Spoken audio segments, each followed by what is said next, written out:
Hi, this is Beebee. I'm here with my dog Ruby. This is Hustle Cat. I think we just aced this interview with this fucking Damien Bloodmarch wannabe motherfucker. We can do it. We can power through. All right. Oh, every time, I don't know what it is about having this full screen. It's a little glitchy. Hang on. Okay, there we go. Maybe I don't want to be interesting by his standards, but it feels kind of flattering nonetheless, we think. Thank you, we say. He called us interesting. He says, you start tomorrow. Hey, wow, great, thank you. Don't run off just yet, I have paperwork for you, he says. Oh yeah, of course. Graves pushes away from the table, coffee cup in hand. He nabs my saucer, even though I'm not quite finished, and slinks down the stairs. Slinks is the perfect verb for this guy. He returns as if he'd never left, trading the empty coffee cups for a small stack of papers and a pen. He places them in front of me. So what will my job be, we ask. We'll see, he says. I feel like he's buying us. I feel like he's gonna ask us to, wear a Playboy bunny costume or some shit on. This is not what it appears. Did he just hire me with no position in mind, or maybe too many positions in mind? Is this how this guy usually works? I feel like I'm in a daze, too much information and too much coffee. I take the papers and skim them, signing pretty much anywhere I see an X and a line. I didn't have to learn the hard way, but I'm so meticulous about reading my fucking contracts. I really pissed off my latest landlord because I spent like 2 hours in her office going through everything on my lease with her before I signed it. I was like, what does this mean? What if I have to do this? Blah, blah, blah, blah, blah. But that's what you have to do. Anyway. What's it all for? And why is there so much? Probably taxes and stuff, I don't know. And who cares? I got a job. I push the papers back towards Graves, and he eagerly scoops them off the table. I'm not saying you wouldn't sign it, even if the contract was shitty, but at least this way you know you're not, gonna be shipped off to, another country or something. Perfect, he says. We open at 11. Be here at 8. We'll have you help with the morning prep. Damn, 3 hours of prep, though? My displeasure must be pretty apparent because his mouth cracks into another smirk. Also, for a cafe to open at 11 a.m. is a little bit late, yeah? You can work a later shift after training. You won't have to deal with those cursed mornings for too long. Okay, that's fine, we say. Everything we say is so, our face is so distressed. Now go, he says. I have a lot of work to do before tomorrow. You need to get to work fixing that sleep schedule of yours. Okay, Dad. He seems lost in his own world now, poring over the paperwork I just filled out. I guess there's all sorts of tax stuff you have to deal with hiring people. Why would he do it so casually? Well, whatever, not my problem. I head down the stairs. Landry's back. He looks uncomfortable waiting at the foot of the balcony, but perks up when he sees me. So, I'll see you tomorrow, coworker. Oh, congratulations. You can meet everybody else tomorrow morning. I'll make sure that they're all ready for a meeting when you get in, he says. How many people work here? Well, there's me, he says. Graves, of course. You met Hayes. Finley, Mason, Reese. Okay, so two of them do not have strong A names. That's it. It shouldn't take too long to get to know them. Okay, great. I'll see you all tomorrow then. Great, see ya! Alright, we did it. Wahoo, we say. I'm gonna live it up a little. I'm gonna paint this town red. I finally have a job. What is this now? Oh, okay. I think this is the opening credits kind of thing. Hopefully this music isn't gonna get me in trouble, but we'll find out if this video disappears, in which case I'll edit it and fix it.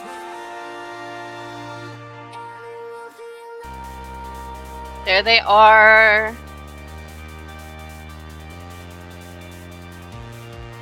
All right. Just out of respect for the hard work people put in, we're gonna sit through this. I'm sorry in advance. Oh no, there's lyrics. Reese would be much more Mason. There she is. Reese would be... He's my least favorite of your potential love interests, other than Graves, which I think you unlock after you do everybody else. And I think it would be interesting if they would lean into more that he appears to be as, I don't know. his design is fun, is what I mean to say. His design looks like he would be a fun and more interesting person than he is. And that's not to say he doesn't have depth. I'm just gonna shut up. I don't know what the fuck I'm being so negative about. He's great. He's just not my type, I guess. La la la la la la.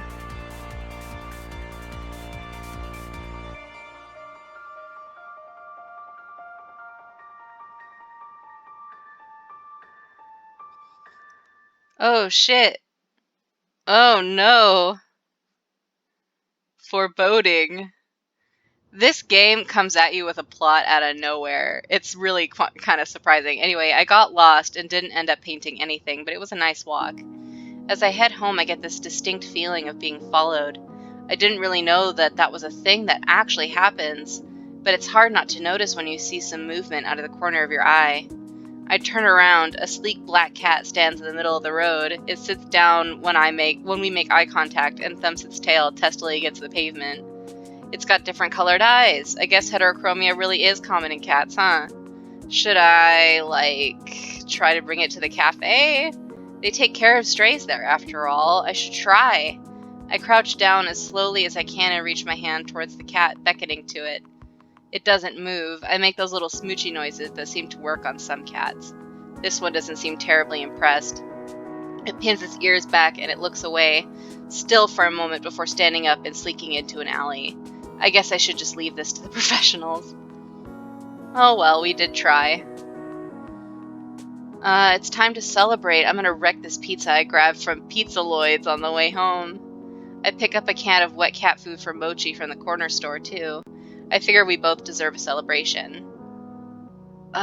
Mochi! Get your fat lump out here. Why are you so mean to your beloved kitty? This is something that upset me too. I was reading a Tumblr post and they were like, oh, share the nicknames that you call your pet.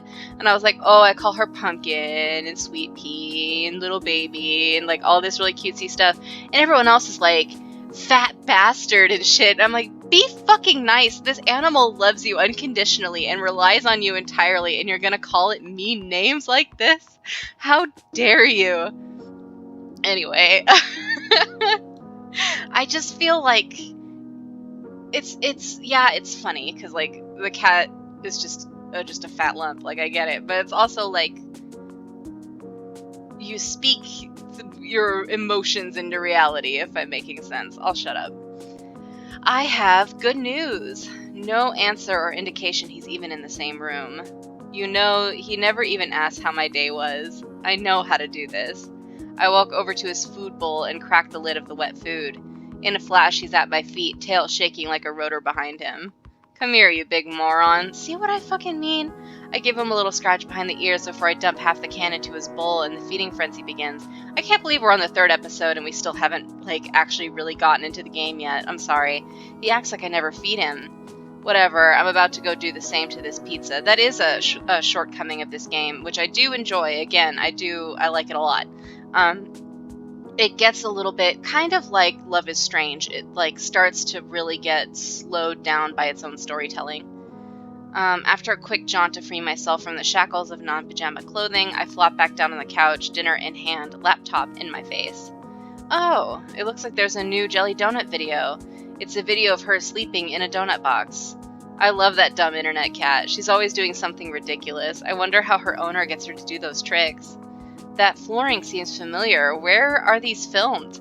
The Cat Cafe. Duh! I spend the rest of the evening picking through the video archives. I can feel myself sinking into the bread dough couch cushions. That seems like it's very bad for your joints, but I'm not your boss, I guess. Oh wait, I am. Meow. That's another thing. You don't really get to make a lot of choices in this game. You'll see what I mean. It's so early. What's his problem? I bet he just wants the other half of that wet food. This is why I don't get it for him that often. I excavate myself from the couch and do what I can to mitigate the bedhead situation I have going on. What time is it anyway? I grab my phone to check. 7:40? You're fucked! Oh, hell! I'm gonna be late for my first day of work! I take the world's fastest shower, but there's no time to dry my hair. I'll have to hope I run fast enough that the wind resistance will do the job for me. No time to sort through my duffel. I'm just gonna have to throw on whatever looks cleanest. It's not like Graves said anything about a dress code, so whatever. Mochi trails behind me closely, howling more and more insistently along the way. It's like he doesn't care about my punctuality at all. No time to mix the wet food the way he likes it. I dump a scoop of kibble into the bowl on my way out the door. I haven't seen a cat so offended since the one that watched me mess up coffee. They can both deal with it. I can't believe I'm almost late to my first day of work, at my first job even. What a great first impression to leave. Thanks again for hiring me, Avery the Flake. I start out at a full sprint to the cafe, but it's only about a 10-minute walk, so it looks like it might not be as bad as I thought. If I run, I can make it in less time. Maybe call a Uber. Here it is, the cat's paw. I get a good look at it. I got a good look at it when I was here yesterday, but it feels totally different when it's your workplace, you know. It's kind of nice to think about. Hey, Avery! Landry peeks his head out from the doorframe and waves me in. There they are! The crew! You'll understand, they're all very great. I'm surprised by how many people... It's actually really uncommon. To be fair, I guess Graves makes it not technically true, but it's very rare for a game to have every side character be someone that I like. So that's a plus. I'm surprised by how many people are standing around. Graves, Landry, and Hayes are there, and so are a few others I have never seen. I only see a few cats right now, but they seem utterly disinterested in everything we're doing. They're all piled in a sleep cluster by the window. I feel a little embarrassed that I'm so disheveled, but I'd rather be on time with wet hair than late and looking perfect. Good, you decided to challenge the morning sun after all, says Graves. Now the star is here, we can start the show. Still as weird as yesterday, I see. Caught another sucker, boss? Says this kid. That's esteemed coworker to you, Reese. You just keep collecting these strays, he says. Before we get too far, says Landry, everybody should introduce themselves to Avery. Avery, we've already met, and you already know Graves. Did you meet Hayes yesterday? We say briefly, hello, Hayes. He's afraid of us, hello. He looks like he's going to try to slip between the cracks in the tile. How does a guy like this handle a job that deals with people? Hayes is a great barista, Landry says. He's a great help in the kitchen, but he likes to spend a lot of time with the cats, too. Hayes flashes me a quick look. The side of his mouth upturns ever so slightly, like he's trying to smile, but he's out of practice. I reach out to shake his hand. He's practically bracing for impact. Leave him alone, obviously! Before I reach him, a bright light flashes at the corner of my vision. Is that a camera? Oh, sorry, sweetie. I thought I turned the flash off. I whip my head around to the other side of the lineup. The girl at the end is aiming her phone directly at me. Sorry, don't mind me. I just wanted to commemorate our new employee. I'm Finley, and I take care of social media. I like candid, so I'll try it again later when you've forgotten about it. I used to be like that, and then so many fucking people... Not so many people, but on occasion people would get so fucking pissed because we live in this society where people are so valued for their appearance and shit. That, like, people would get defensive over unflattering photos. Even if they didn't even know the photo was unflattering, it was like that they weren't prepared for it, you know what I mean? So they would always be like, don't take pictures of this and that and blah blah blah, and I'm like... What, these are all like such good memories too. Like I have so many good photographs from that time period, and then I stopped taking so many candid pictures of people, and I really kind of miss it because it's not for them anyway. They're not going to see it. It's for me to remember the moment. But I understand too if you're uncomfortable with getting your picture taken, I guess. Anyway, Finley is also... She says, Graves, I know what you're going to say. Don't ruin the surprise. I hate this face of hers. Graves lets out a soft bark of a laugh. All right, you tell Avery whenever you're ready, he says. Thank you. The two in the middle of the lineup look beyond unimpressed. One is the smart mouth guy, Reese, and the other looks like someone I wouldn't want to mess with. Finley puts her hand on the shoulder of the tough-looking woman standing next to her. Since she's not going to introduce herself, this is Mason. Mason, who is bae to the max. But we'll have to get to that in another episode because we're pretty much out of time. Thanks for watching. Hope you're digging it so far. It will start to pick up here, I promise. Bye.